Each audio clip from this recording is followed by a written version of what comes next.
നമ്മൾ ഈ എം.ആർ. അജിത് കുമാറിനെ നമ്മളങ്ങനെ പർവ്വതീകരിക്കേണ്ട കാര്യമൊന്നുമില്ല. അയാളൊരു കാക്കിയുടെ ക്രിമിനലാണ്, ഒരു പൊളിറ്റിക്കൽ ക്രിമിനലാണ്.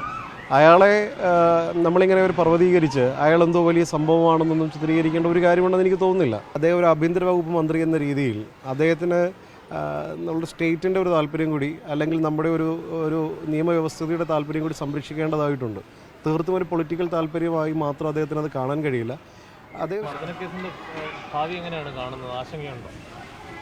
ഒരു തരത്തിലുള്ള ആശങ്കയില്ല. UDF ഗവൺമെൻറ്റിൻ്റെ ഭാഗത്തു നിന്ന് ഈ നാട്ടിലെ ഒരു പൗരനും ആശങ്കയ്ക്കുള്ള ഒരു കാര്യവും ഉണ്ടാവില്ല. ഈ കാക്കിയുടെ ക്രിമിനൽ എം.ആർ. അജിത് കുമാറിനെതിരെ ശക്തമായ നീതിയുക്തമായ നടപടി ഈ ദിവസങ്ങളിൽ ഉണ്ടാകുമെന്നുള്ള പ്രതീക്ഷയിലാണ്. ഈ എം.ആർ. അജിത് കുമാറിനെതിരായിട്ടുള്ള നടപടി എന്തുകൊണ്ടാണ് വൈകുന്നത്? സർക്കാർ വന്നിട്ടും താങ്കളെയും അല്ലെങ്കിൽ അജയിനെ ക്രൂരമായി മർദ്ദിക്കാൻ പോലീസിനെ അല്ലെങ്കിൽ മർദ്ദിച്ച പോലീസുകാരെ രക്ഷപ്പെടുത്തുന്ന ഒരു നടപടിക്ക് ചുക്കാൻ പിടിച്ച ഒരാളാണ്, നിർദ്ദേശം കൊടുത്ത ഒരാളാണ്. അയാൾക്കെതിരെ എന്തുകൊണ്ട് നടപടി? നമ്മൾ ഈ എം.ആർ. അജിത് കുമാറിനെ നമ്മളങ്ങനെ പർവ്വതീകരിക്കേണ്ട കാര്യമൊന്നുമില്ല. അയാളൊരു കാക്കിയുടെ ക്രിമിനലാണ്, ഒരു പൊളിറ്റിക്കൽ ക്രിമിനലാണ്. അയാളെ നമ്മളിങ്ങനെ ഒരു പർവ്വതീകരിച്ച് അയാളെന്തോ വലിയ സംഭവമാണെന്നൊന്നും ചിത്രീകരിക്കേണ്ട ഒരു കാര്യമുണ്ടെന്ന് എനിക്ക് തോന്നുന്നില്ല. അയാളുടെ ഈ ക്രിമിനൽ നടപടികൾക്ക് ശക്തമായൊരു നടപടി UDF സർക്കാരിൻ്റെ ഭാഗത്തുനിന്നുണ്ടാവും. പിന്നെ നമ്മൾ മനസ്സിലാക്കുന്ന മറ്റൊരു വശം, ഒരു DGP ആയി പരിഗണിക്കപ്പെടാൻ തക്ക സീനിയോറിറ്റി മാത്രമുള്ള ഒരു വ്യക്തിയാണ്, ഉദ്യോഗസ്ഥനാണ് ഈ അജിത് കുമാർ. അപ്പോൾ അയാൾക്കെതിരെ ഒരു നടപടി ഉണ്ടാകുമ്പോൾ നാളെ കോടതിയുടെ ഒരു ഇടപെടലിൽ ഒരു തിരിച്ചടി ഉണ്ടാവാതിരിക്കാനുള്ള ഒരു ക്ലാരിറ്റി വരുത്തേണ്ടത് ഗവൺമെൻറ്റിൻ്റെയും അന്വേഷണ ഉദ്യോഗസ്ഥരുടെയും ഒരു ബാധ്യതയാണ്. അതുകൊണ്ടാവാം ഇത് വൈകുന്നതെന്നാണ് ഞാൻ മനസ്സിലാക്കുന്നത്. പക്ഷേ എന്നാലും ഒരു നടപടി ഈ വിഷയത്തിലുണ്ടാവും. കാരണം വ്യക്തമായ തെളിവുകളുണ്ട്.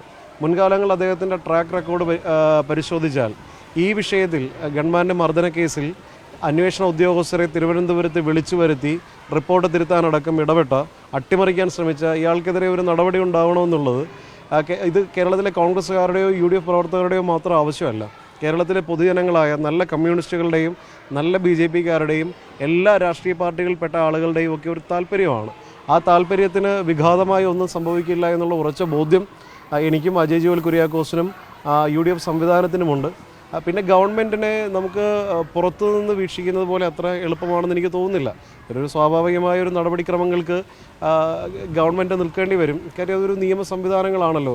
നമ്മുടെ നാട്ടിലെ ഒരു നിയമവ്യവസ്ഥയുടെ കാര്യങ്ങൾ നമുക്ക് എല്ലാവർക്കും ബോധ്യമുള്ളതാണ്. അപ്പോൾ അതുകൊണ്ട് സ്വാഭാവികമായ ഒരു നടപടി വരാനുള്ള ഒരു താമസമായിട്ടാണ് കാണുന്നത്. പക്ഷെ എന്നാൽ എത്രയും വേഗം നടപടി ഉണ്ടാകുമെന്നുള്ള പ്രതീക്ഷയിലാണ്. ഞങ്ങൾ അദ്ദേഹത്തെ ആഴ്ചയിൽ 2-3 പ്രാവശ്യം, അദ്ദേഹം ഈ ജില്ലയിൽ നിന്നുള്ള നമ്മുടെ നേതാവാണ്, അദ്ദേഹത്തെ മിക്കപ്പോഴും കാണുന്നതാണ്. അദ്ദേഹം ഒരു ആഭ്യന്തര വകുപ്പ് മന്ത്രി എന്ന രീതിയിൽ അദ്ദേഹത്തിന് നമ്മുടെ സ്റ്റേറ്റിൻ്റെ ഒരു താല്പര്യം കൂടി, അല്ലെങ്കിൽ നമ്മുടെ ഒരു നിയമവ്യവസ്ഥയുടെ താല്പര്യം കൂടി സംരക്ഷിക്കേണ്ടതായിട്ടുണ്ട്. തീർത്തും ഒരു പൊളിറ്റിക്കൽ താല്പര്യമായി മാത്രം അദ്ദേഹത്തിന് അത് കാണാൻ കഴിയില്ല. അദ്ദേഹം ശക്തമായ നടപടി എല്ലാ വിഷയങ്ങളിലും എടുക്കുന്നയാളാണ്. ഇപ്പം നമ്മൾ ഈ ഓപ്പറേഷൻ തൂഫാനിൽ തന്നെ നമ്മൾ കണ്ടതാണ്. അതൊരു സാമൂഹിക പ്രതിബദ്ധതയോടെ നിയമവ്യവസ്ഥയ്ക്ക് അധിഷ്ഠിതമായി നിൽക്കുന്ന ഒരു വ്യക്തിയാണ്. അപ്പോൾ അദ്ദേഹം ശക്തമായ നടപടി ഉണ്ടാകുമെന്നുള്ളത് ഞങ്ങൾക്ക് ഉറപ്പ് നൽകിയതാണ്, ഗവൺമെൻറ് ഉറപ്പ് നൽകിയതാണ്. അതിൻ്റെ തെളിവല്ലേ ക്യാബിനറ്റിലെ ആദ്യത്തെ മീറ്റിങ്ങിൽ, UDF സർക്കാർ വന്ന ആദ്യത്തെ മീറ്റിങ്ങിലെടുത്ത തീരുമാനമാണല്ലോ ഈ SIT. അപ്പോൾ അതുകൊണ്ട് അതിലൊന്നും പിന്നെ UDF സർക്കാരിനെ, UDF ഗവൺമെൻറ്റിനെ ഇകഴ്ത്തി കാണിക്കാനുള്ള ചില ആളുകളുടെ ഒരു ശ്രമത്തിൻ്റെ ഭാഗമാണ് എം.ആർ. അജിത് കുമാറിനെ UDF സംരക്ഷിക്കുന്നു എന്നുള്ള ഒരു ധ്വനി ഉണ്ടാക്കുന്നത്. അങ്ങനെ ഒരു സംരക്ഷണവും എം.ആർ. അജിത് കുമാർ അർഹിക്കുന്നുമില്ല, അങ്ങനെ UDF ചെയ്യുന്നുമില്ല എന്നുള്ളത് നിസ്സംശയം പറയാം. അയാൾക്കെതിരെ നടപടി ഉണ്ടാവണം. ഇത് കേരളത്തിൽ കഴിഞ്ഞ 10 വർഷക്കാലം ആഭ്യന്തര വകുപ്പിനെ P. ശശിയും ഒത്ത് നിയന്ത്രിച്ച് ഇരുട്ടിൽ നിർത്തി ഈ നാട്ടിലെ എല്ലാ കൊള്ളരുതായ്മകൾക്കും ചുക്കാൻ പിടിച്ചു കൊടുത്ത ഉദ്യോഗസ്ഥനാണ്. അയാളെ പർവ്വതീകരിക്കേണ്ട കാര്യമൊന്നുമില്ല. അയാളൊരു ക്രിമിനലാണ്. ആ ക്രിമിനൽക്കെതിരെ നടപടി ഉണ്ടാവണമെന്നുള്ളത് മാത്രമാണ് ഞങ്ങളുടെ ആവശ്യം. ഈ ആദ്യഘട്ടത്തിൽ ഈ കേസിന് വലിയ രീതിയിലുള്ള പ്രാധാന്യം ലഭിച്ചിരുന്നു, ഊർജിതമായിട്ടുള്ള അന്വേഷണം ഒക്കെ നടത്തിയിരുന്നു. പിന്നീട് അതിൻ്റെ അന്വേഷണത്തിന് നേതൃത്വം നൽകിയ മേൽനോട്ടം വഹിച്ചിരുന്ന ഉദ്യോഗസ്ഥൻ കോഴിക്കോട്ടേക്ക് മാറുന്നത് അതാണോ ഇതൊരു മെല്ലപ്പോക്കിലേക്ക് നീങ്ങാനുള്ള കാരണമായത്? ഒരിക്കലുമല്ല. നമ്മൾ ആ ഉദ്യോഗസ്ഥൻ്റെ ട്രാക്ക് റെക്കോർഡ് നമുക്കറിയാം.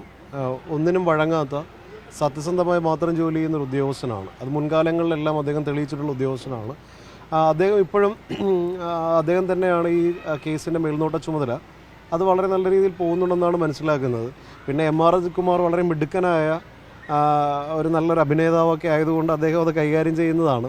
അതൊക്കെ ഒരു കുമിളയുടെ ആയുസ് മാത്രമേ ഉള്ളൂ. നടപടി ഉണ്ടാകുമെന്നുള്ള പ്രതീക്ഷയിലാണ്.